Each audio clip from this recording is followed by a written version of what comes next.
Dumelang beso, maina a me ke Tebogo Bakofi Mosesanyane, District Commissioner Gamalete District. Re tsile hano le di different stakeholders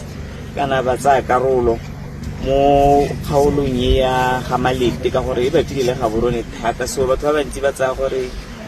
khale o rile mo go ene ke wa ga borone ba tla re leng teng beso re mo Gamalete. Me re sa ganetse gore go na la re tla kopanang teng le ba kgaolo ya ga borone because gone di services kana di isang ka setswana ba ditlamelo di a go na le ha di kopanang teng, so go ra gore ne re tsile go bona re le ba tsaya karolo gore rona BHC council kwa ga molaodi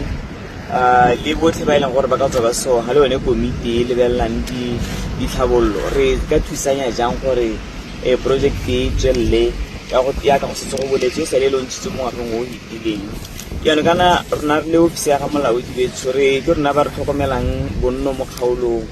re bereka yalo le CS, re bereka yalo le ba land board, re bereka yalo le water utilities, re bereka yalo le BHC ya le gore mo teng le bone bo ra kontraka. So re tshwanetse go lebelela gore sengwe le sengwe se tshwanetse gore se diragale sa diragala ga gona makgwere pa a itsang gore project e tswelele ka gore rona le ba council ke rona ba ileng gore ditlamelo di mo mabogong a rona ga gona le bothata re ba bona gore re dirang gore project e kgona gore e sute ka bogebo jo bo tlhokagalang. So ke sone se re leng gano gompieno re batla go itse gore gate go tshwereng re ka thusa ga kae re le ba ofisi ya ga molaodi le ba council ke sa itere ke gone mo re go tletseng gompieno ya leboga.